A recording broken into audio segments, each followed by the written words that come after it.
Aujourd'hui, je rends visite à Sœur Carmen Dubé, religieuse des Sœurs de la congrégation Notre-Dame du Perpétuel Secours. Je voudrais vous la faire connaître davantage, alors je vous invite à m'accompagner lors de cette rencontre. Bonjour, Sœur Carmen. Bonjour, Claudette. Alors, tu es la bienvenue chez nous. Alors, si tu veux, on va entrer, puis Sœur Lucie nous attend. Merci. Bon, ben, viens-t'en.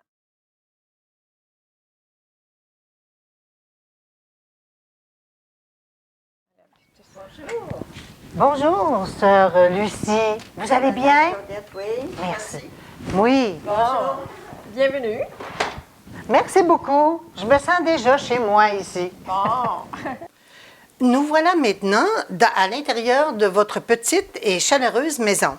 Sœur Carmen, comme je l'ai mentionné tout à l'heure, nous sommes là parce que nous aimerions entendre parler de votre communauté. D'abord, êtes-vous d'origine québécoise? Oui, puis c'est avec plaisir que je te le mentionne, que je t'en parle. Nous sommes une congrégation vraiment québécoise.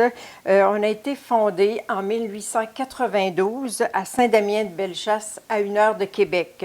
Alors, la communauté, ici, on a nos fondateurs, Virginie Fournier, qui est une native de Lauson, et Onésime Brousseau, qui est natif de Sainte-Énédine, nos deux fondateurs.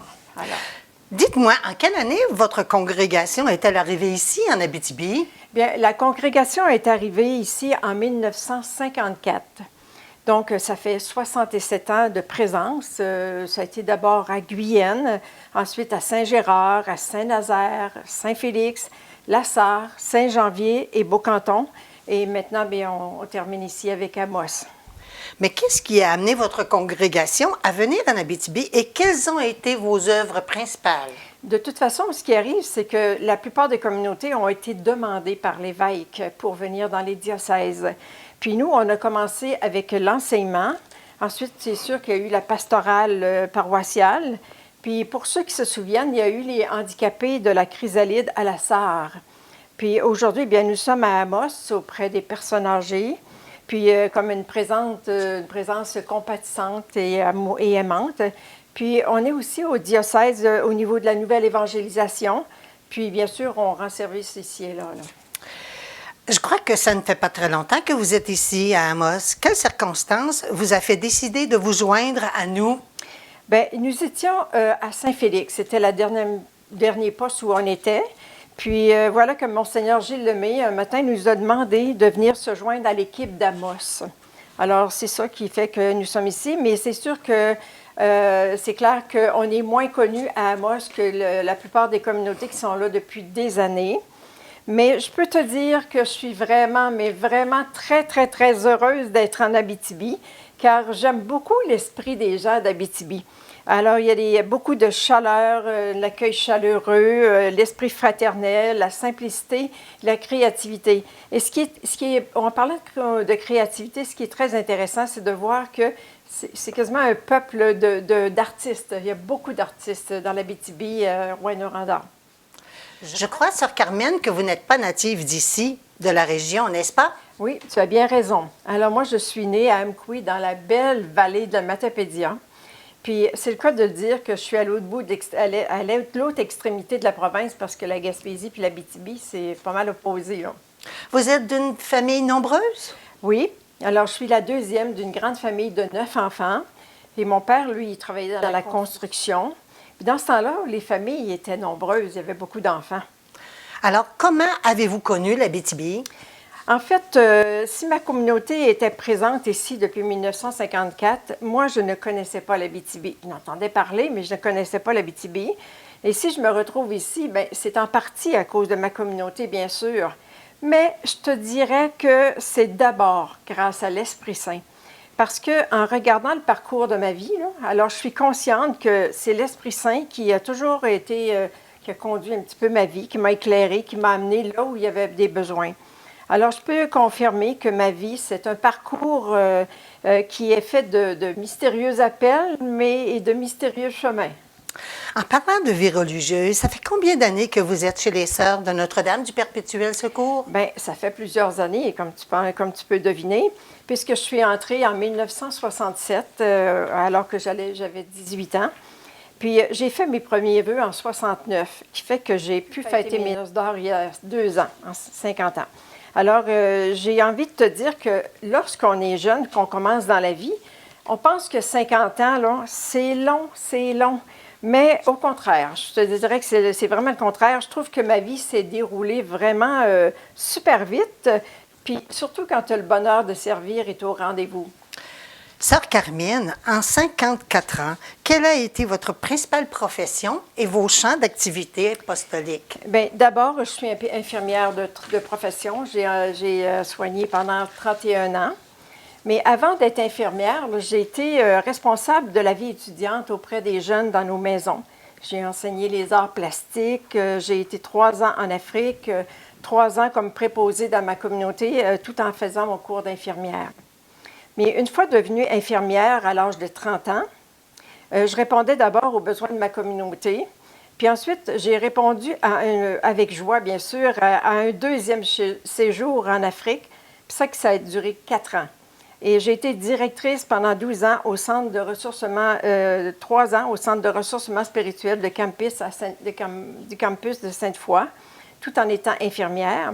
Et 12 ans comme infirmière responsable dans une agence de santé avec 100 employés. Mais voilà, depuis 2013, ici en Abitibi, ça a commencé par le presbytère de Saint-Félix comme secrétaire. Puis là, maintenant qu'on est à Amos, bien, c'est tout un autre appel à servir.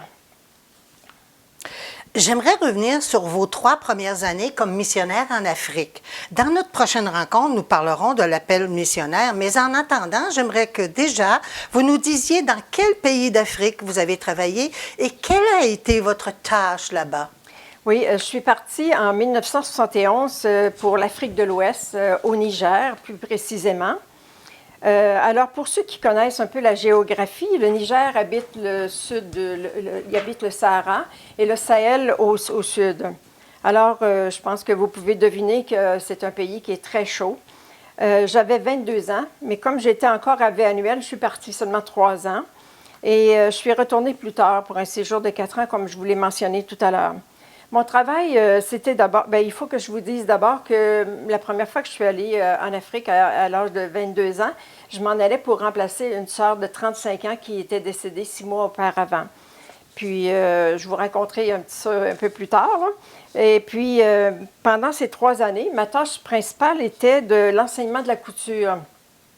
On avait le Gondouchi, qu'on appelle Douchi, c'est un village de brousse, et nous avions un centre ménager. Et puis, j'ai travaillé beaucoup pour la promotion de la femme au niveau de la couture. J'enseignais aussi la couture aux élèves de 6e année, mais on s'entend que les élèves apprenaient à coudre à la main. De toute façon, les Africaines, là, ils ont une touche particulière pour les travaux manuels. J'ai parcouru aussi les campements parce qu'on avait une infirmière auxiliaire, puis mon plaisir, c'était d'aller soigner avec elle. Mais là, je te fais remarquer qu'une chose, c'est que sans m'en rendre compte, là, le Seigneur, il me préparait comme par attraction aux soins, puis un jour, je deviendrai infirmière.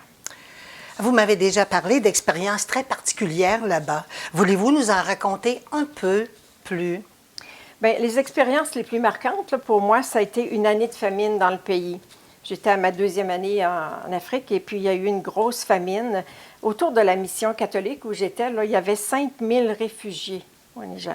Alors, j'ai beaucoup travaillé avec le Caritas Niger, puis j'ai beaucoup travaillé avec les réfugiés en respectant leur dignité. Pour moi, c'était tellement important. J'ai aussi connu les effets et les dangers d'un renversement de gouvernement par les militaires. Puis laisse-moi te dire qu'un petit couvre-feu ici, c'est rien à côté de l'Afrique. Après votre cours d'infirmière, vous dites que vous êtes retournée en Afrique. Vous étiez contente de cet appel? Oh que oui! Même, je sautais en l'air. Moi, j'étais folle de joie. L'infirmière de notre collège à Niamey, la capitale du Niger, là, était épuisée. Et on m'a demandé pour aller la remplacer. Alors, la tâche était très différente de celle de la brousse, bien sûr. C'était gros, mais j'avais une grâce spéciale pour me lancer. Alors, pendant 4 ans, j'ai été infirmière au Collège Canada avec 2000 étudiants, de la maternelle à la terminale. Puis, j'avais 2 dispensaires. D'abord, un petit dispensaire pour les gens du primaire, puis qui était vraiment très modeste. Puis un autre là, pour le collégial, qui allait jusqu'à la terminale, qui était plus important. J'avais aussi la responsabilité aussi d'accueillir puis de soigner tous les prêtres ou les missionnaires de la mission catholique qui étaient malades ou accidentés au Niger.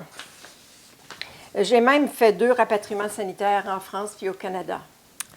J'imagine que ces 7 années en Afrique ont marqué votre vie, n'est-ce pas? Oui, pour être plus juste, moi je te dirais que ma vie en terre africaine a été imprégnée, transformée, parce que tu sais, on ne peut pas vivre une expérience vraiment missionnaire sans revenir enrichi. Oh oui, durant ces 7 années, j'ai vécu de très belles expériences de proximité, de compassion qui n'avaient pas de prix. Et j'ai beaucoup appris de la richesse de cœur des Africains. Alors, tu comprends que je ne pourrai jamais oublier ces années, ces belles années. À Amos, vous êtes seulement 2 religieuses. Quelle est votre responsabilité? Bien, à Amos, nous étions 3 jusqu'à l'année passée. Cette année, nous sommes 2 religieuses. Avec moi, Sœur Lucie Plamondon, qui nous a accueillis tout à l'heure. Sœur Lucie travaille, elle a travaillé 5 ans à Beaucanton dans le passé. Puis ici, elle est impliquée dans la pastorale des aînés, dans les résidences. Elle s'occupe des agnolets dans le mouvement des brebis de Jésus. Et elle participe à la chorale de Christ-Roi avec moi. La 3e religieuse, c'est Denise Ferland, qui cette année n'est pas là parce qu'elle a subi une grosse opération. Puis pour ma part, bien, moi je travaille surtout au niveau des cellules paroissiales d'évangélisation. J'offre 2 jours par semaine de bénévolat à l'évêché. Puis à venir jusqu'à cette année, j'étais responsable des cellules paroissiales d'évangélisation, mais j'ai demandé au début de l'année à Monseigneur de nommer un laïc pour assurer la relève. Alors, ça a été confié à M. Maurice Bédard, qui est diacre ici, que tout le monde va connaître, puis qui assure la première responsabilité, mais je demeure quand même son bras droit. Puis je reste passionnée aussi là, et active dans cette mission d'évangélisation. Pour moi, c'est très, très important. La pandémie doit vous affecter, vous aussi, dans vos activités missionnaires. Oui, oui, la pandémie, c'est sûr que nous sommes touchés, c'est comme tout le monde d'ailleurs, mais on n'est pas resté sur pause longtemps. Nous avons ouvert d'autres chemins de communication via Internet, par Zoom et par téléphone pour continuer à apporter le soutien et répandre la bonne nouvelle, que Dieu nous aime. J'aimerais revenir sur un point que vous avez mentionné tout à l'heure et qui m'intrigue beaucoup. Vous avez parlé des appels du Seigneur dans votre vie. Je crois que je ne suis pas la seule à me demander comment ça s'est passé pour vous. D'abord, permets-moi, Claudette, de te dire que les appels du Seigneur, là, ce n'est pas réservé seulement qu'à la vocation religieuse ou au sacerdoce, mais à tous les baptisés. Quelqu'un disait un jour, il n'y a pas tellement longtemps, « Dieu ne veut pas se mêler de nos affaires, mais il veut faire partie de notre vie. Non pas gérer notre vie, mais contribuer à notre bonheur. » Alors c'est pour ça qu'il nous lance des appels. Ici, on ne parle pas de petit bonheur à l'eau de rose, là, mais un vrai bonheur. C'est pourquoi il ne cesse jamais d'appeler de différentes manières et dans toutes les circonstances de notre vie. Je suis curieuse de savoir, c'est quoi le vrai bonheur selon vous? Bien, le vrai bonheur pour moi, là, c'est de participer à la croissance du bien sur la terre, en apprenant à connaître Dieu et à vivre avec lui, comme avec un ami, un père, à qui je pense souvent, puis surtout à qui je peux faire entière confiance. Ma vie a du sens et du prix avec lui, Mais donc, le vrai bonheur, c'est de sentir que Dieu est très proche, qu'il marche avec nous, même et surtout dans les moments difficiles, dans les épreuves, qu'il nous aime. D'ailleurs, il nous l'a montré par sa vie. Et on est dans la semaine sainte qui s'en vient, alors c'est quand même, on peut réfléchir. C'est très motivant de voir que nous ne sommes pas seuls. Puis, dans la vie trépidante aujourd'hui, là, c'est une grâce à demander de savoir écouter et reconnaître la présence de Dieu et ses appels. Ça s'apprend à force de fréquenter Jésus. Vous avez eu des parents croyants. Est-ce que cette réalité a facilité votre vie de foi? Oui, bien sûr. J'ai eu le bonheur d'avoir des parents catholiques et pratiquants. où j'avais un modèle de foi. Bien, c'est sûr que c'est plus difficile pour les jeunes d'aujourd'hui qui n'ont jamais entendu parler de Jésus, mais pour différentes raisons. Alors, entre autres, beaucoup de chrétiens ont déserté la religion. Mais comme je disais, ça s'apprend et le cœur du Seigneur est toujours ouvert. Alors, comment avez-vous entendu l'appel à la vie religieuse? Autrement dit, comment le Seigneur s'y est pris pour vous séduire? Alors, tu as vraiment choisi le bon verbe, séduire, car l'appel à la vocation religieuse, ça suppose un apprivoisement, une séduction. La plupart du temps, oui, mais tu vas sans doute être étonné si je te dis que j'étais de nature Thomas. Alors que quand on dit qu'une personne est Thomas, c'est qu'elle ne croit pas du premier coup. Alors, par exemple, Thomas, qui était disciple de Jésus, lui, là, il avait besoin de toucher les trous des mains de Jésus pour croire. Bien, j'étais comme ça dans ma vie, mais pour être honnête, je suis encore un petit peu comme ça. Puis, je chantais l'appel dans ma tête, l'appel à la vie religieuse, mais dans ma tête, c'était impossible que moi, Carmen, je sois appelée. C'était possible pour les autres, mais pas pour moi. Alors, je me voyais trop pauvre intellectuellement, non à la hauteur.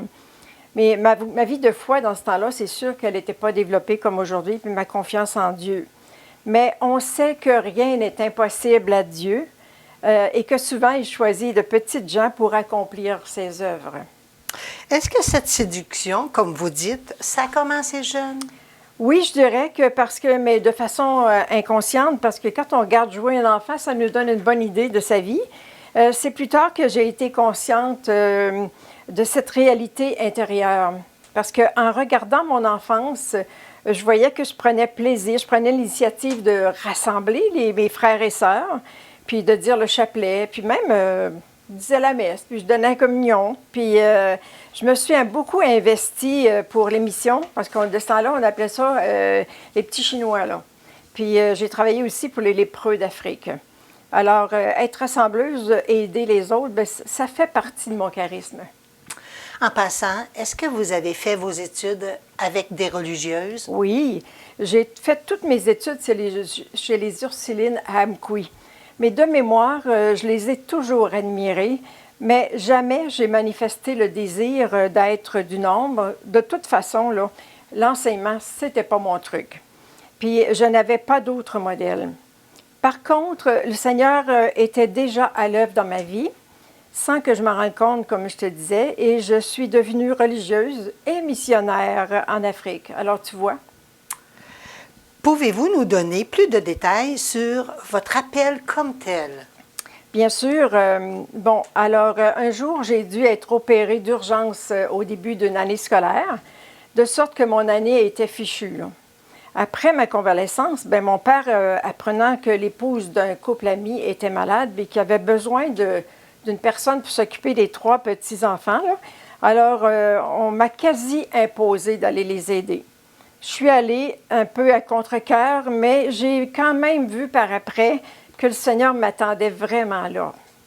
Puis un jour, le mari de la dame, en voyant un jour une religieuse à la télévision, il me dit « Bien, Carmen, je te verrais bien là-bas. » Moi, j'ai répondu « Jamais de la vie. » Parce que c'est comme si, ça a été ma première réaction, mais c'est comme si il avait deviné en moi un attrait que je refusais de m'avouer.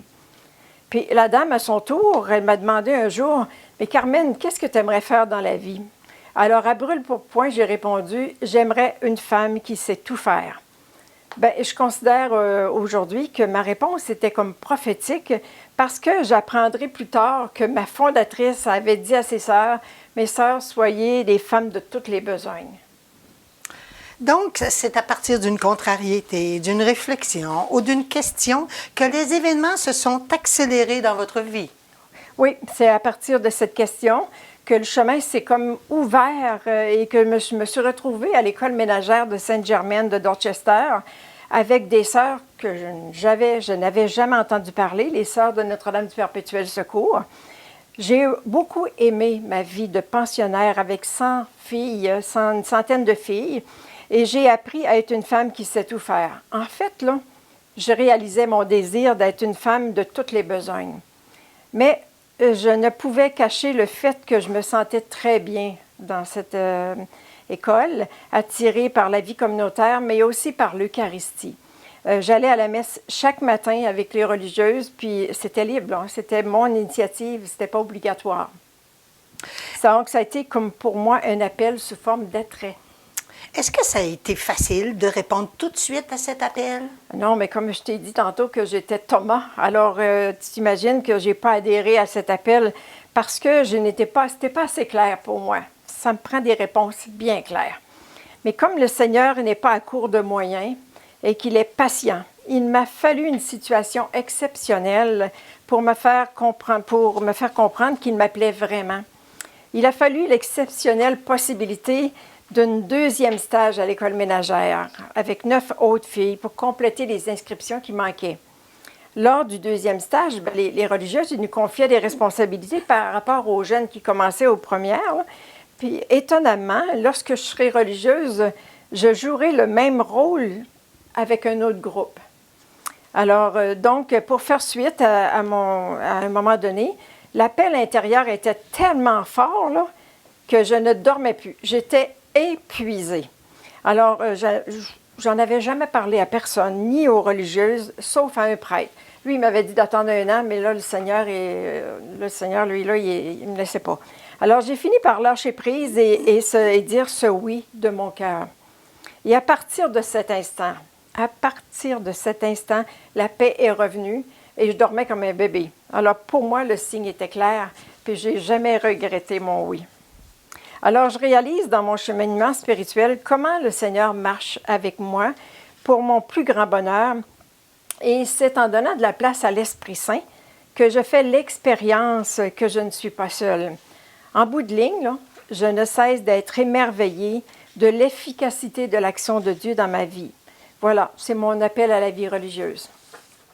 Sœur Carmen, nous allons nous arrêter ici aujourd'hui, mais la bonne nouvelle, c'est que vous avez accepté une prochaine entrevue qui portera sur l'appel à la vie missionnaire pour l'Afrique et pour l'Abitibi.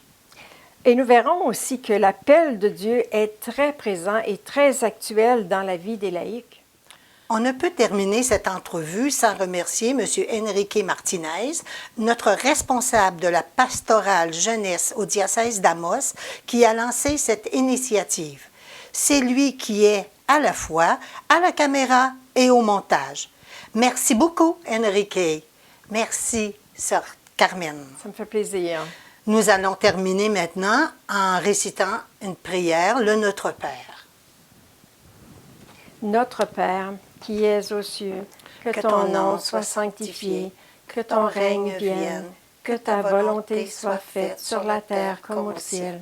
Donne-nous aujourd'hui notre pain de ce jour. Pardonne-nous nos offenses comme nous pardonnons aussi à ceux qui nous ont offensés. Et ne nous laisse pas entrer en tentation, mais délivre-nous du mal. Amen.